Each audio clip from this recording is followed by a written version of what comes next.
सभी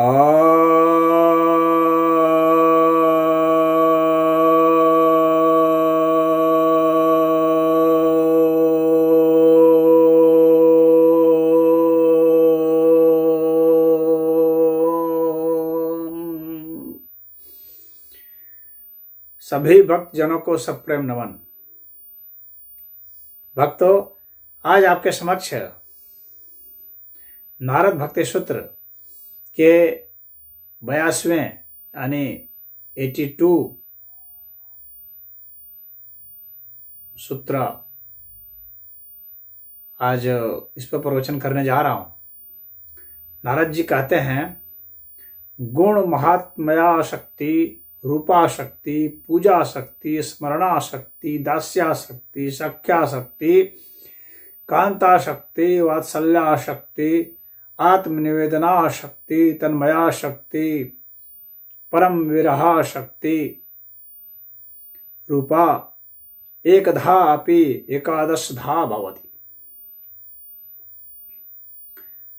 अर्थात यद्यपि भक्ति एक ही है, फिर भी एक होने पर भी गुण महात्म्य, शक्ति और रूप आसक्ति, पूजा आसक्ति, स्मरण आसक्ति, दास्य आसक्ति, सख्य आसक्ति, कांत आसक्ति, वात्सल्य आसक्ति, आत्मनिवेदना आसक्ति, तन्मया आसक्ति, परम विरह आसक्ति रूप से यह 11 रूपों में प्रकाशित होती है। अब यहाँ पर नारद जी ने यह स्वीकार किया है कि यद्यपि तो भक्ति तो एक संपूर्ण है, परंतु जब किसी भक्त का किसी विशेष भाव में कुछ आग्रह हो जाता है ज्यादा, तो उसे उस आसक्ति का भक्त माना जाएगा और उस आधार पर ही उन्होंने यहां पर 11 भावों में भक्ति को विभाजित किया है।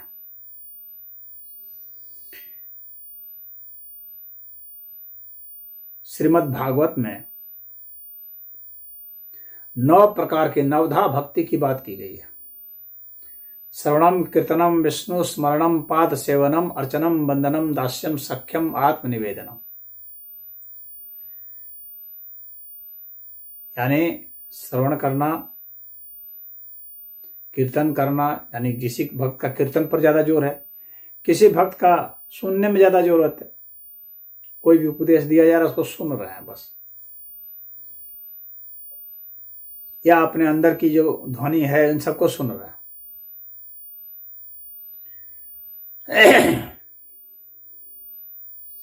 या फिर विष्णु का स्मरण कर रहे हैं लगातार, या पाद सेवन करते हैं, पूजा आराधना करते रहते हैं, अर्चना करते हैं, वंदना में ही कोई सिर्फ लगे रहते हैं।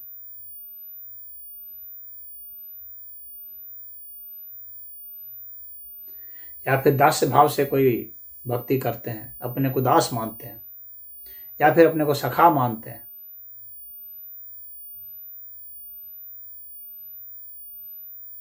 या फिर आत्मनिवेदन करते हैं, वंदना करते हैं। तो ये भक्ति के प्रकार हैं जो जिसे श्रीमद् भागवत में बताया गया।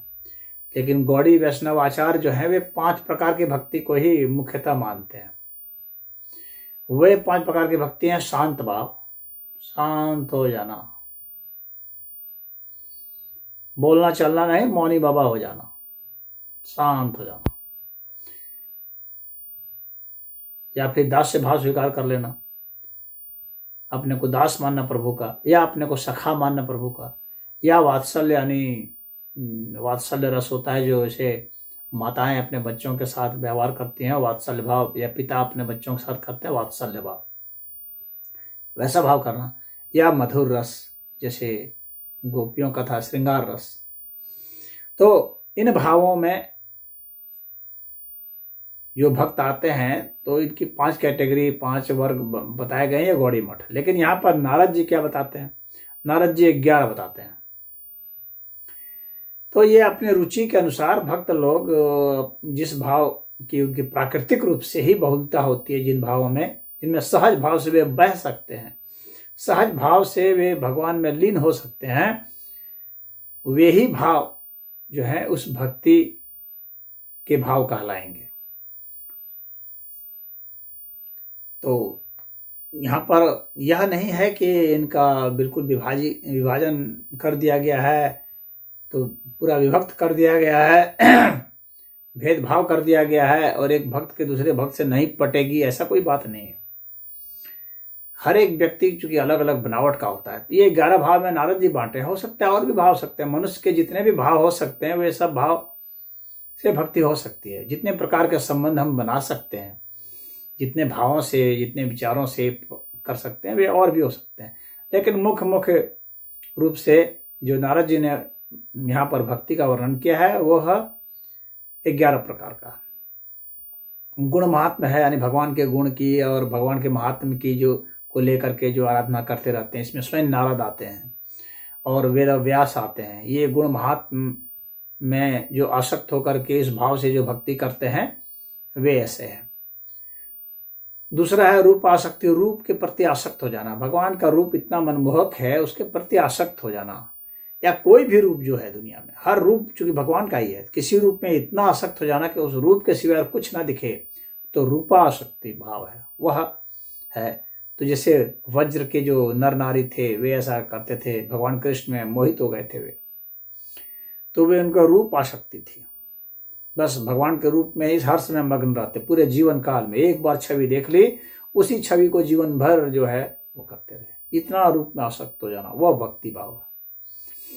पूजा आसक्त, यानी भगवान की पूजा करने में लगे, रात दिन लगे हुए सिर्फ पूजा करने, जैसे कि अम्बरीश थे, जैसे कि राजा पृथु, इनको पूजा आसक्त भक्त कहा जाता है। उसी तरह से एक और नारद जी ने कैटेगरी बताई है स्मरणासक्ति, यानी जो रात दिन स्मरण ही करते रहते हैं, जिसमें कि प्रहलाद थे, नारायण नारायण नारायण नारायण सिर्फ करते रहते थे, ओम हरि ओम हरि हरि ओम करते रहते थे।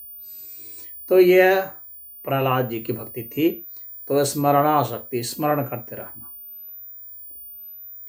अब इसके बाद है दास्यासक्ति, यानी दास भाव से सेवा करना, भक्ति करना, जिसमें कि हनुमान जी आते हैं, जो सदैव दास भाव में रह करके सेवा करते थे, अपने को स्वयं को दास बनाते थे। वे अब कहते थे मैं प्रभु का सेवक हूं, बस सेवा करना जानता हूं, प्रभु जो आदेश देंगे वह करूंगा, उन्हें जो जरूरत होगी वह करूंगा। कोई जरूरी नहीं है कि वे आदेश देंगे तभी करूंगा, नहीं भी आदेश देंगे परंतु ऐसी जरूरत है, सेवक को पता चल जाता है कि ऐसी जरूरत है, तो वह उसके हिसाब से करता है। ऐसे हनुमान जी थे। उसी प्रकार से सख्या आसक्त, सखा भाव होना उसमें,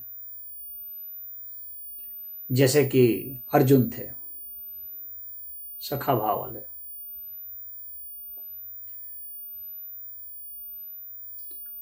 अगर इसी में और थोड़ा जोड़ दें भ्रातृत्व भाव वाले, तो लक्ष्मण आ जाएंगे या उद्धव भी आ जाएंगे। अगर नारद जी की में और कैटेगरी अगर जोड़ दी जाए तो यह कैटेगरी भी बन सकती है। उसी तरह से कांतासक्त, मतलब अपने को पत्नी मानना और बिल्कुल उसी में आसक्त हो जाना, जैसे रुक्मिणी थी, सत्यभामा थी, सीता थी। तो ये जो है कांतासक्त। वात्सल्यासक्त, वात्सल्य भावना, जैसे कि माता पिता अपने संतान के प्रति रखते हैं, उस तरह के भाव भगवान के प्रति रखना, भगवान को अपना बच्चा समझना।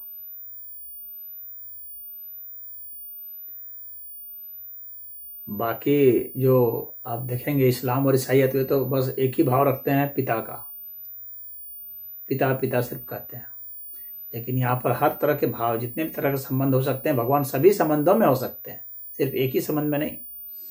तो वात्सल्य भाव जैसे कौशल्या का था, दशरथ का था, यशोदा का था, नंद का था, इस तरह का वात्सल्य भाव रखना।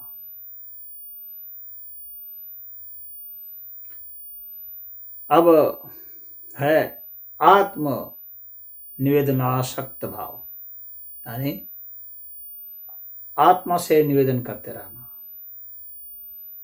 पुकारते रहना। तो इस तरह का जो भाव है, जो कि विभीषण में था, बलि में था, तन्मयासक्त, तन्मय हो जाना, उसमें लीन हो जाना, कहीं अपने में कोई विच्छेद नहीं देखना, भगवान में ऐसा लीन हो जाना जैसे सुखदेव थे, जैसे सनत कुमार थे। और विरहासक्त, परम विरह, यहाँ पर परम लिखा हुआ है नारद जी ने, परम विरहासक्त, यानी विरह में एकदम परम अवस्था पर पहुंच जाना, इतना विरह, विरह वेदना में आसक्त हो जाना, यानी दर्द में आसक्त हो जाना। यह बहुत बड़ी भक्ति है और नारद जी इसको बहुत महत्व देते थे। स्वयं भगवान कृष्ण ने भी इसको बहुत महत्व दिया है। ये वज्र की गोपियां थी जो विरह में आसक्त होती थी, जिसे दर्द में आनंद आता हो।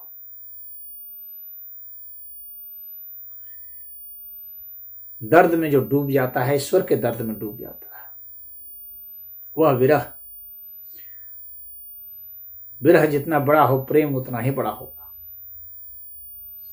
विरह का दर्द पर तो कितने गीत लिखे गए, कितने भजन लिखे गए। विरह की पीड़ा बहुत महानतम पीड़ा में से एक है। तो ये सब जो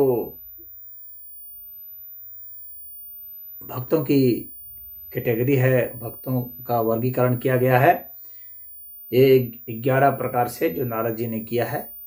तो यह इस तरह से बताते हैं कि भक्ति इतने इतने स्वरूपों में प्रकाशित होती है। नारद जी ने 11 स्वरूपों में भक्ति का प्रकाशन दिखलाया है।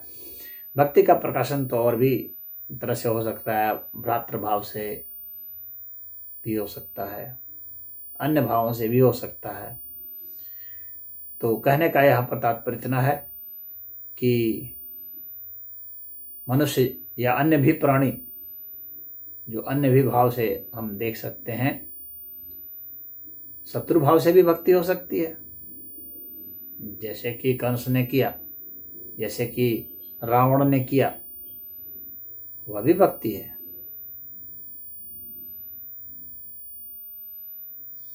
तो भक्ति भावना अलग अलग भावों से हो सकती है, सकारात्मक भाव हो या नकारात्मक भाव हो, उन सभी भावों से हो सकती है। और ईश्वर को हर भावों से आप प्राप्त कर सकते हैं। ईश्वर का विरोध करके भी आप ईश्वर को पा सकते हैं, बशर्ते विरोध आपका सच्चा हो, विरोध से आपका दिमाग तनिक भी न भटके, आपकी एकाग्रता इतनी महत्वपूर्ण हो और आपके भाव उसमें तल्लीन हो जाए कि उसके सिवा और कुछ न दिखे। तो आज इतना ही। ओम।